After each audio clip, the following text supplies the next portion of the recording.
Sono aperte le iscrizioni al primo esame per la certificazione della conoscenza della lingua friulana corrispondente al livello B. La domanda dovrà essere presentata entro l'8 novembre 2024 all'Arlef.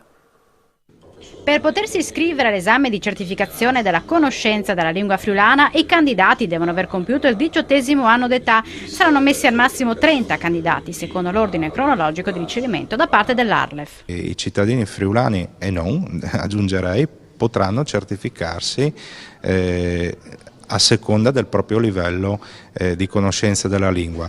Partiamo col livello B, che è un livello intermedio, e quindi chi lo fa si pone, diciamo, a metà fra il livello A, che è quello proprio base, e il livello C1 e C2, che sono i livelli più elevati. Questo, diciamo, entra già in quello che è un nostro, parte del nostro arsenale formativo.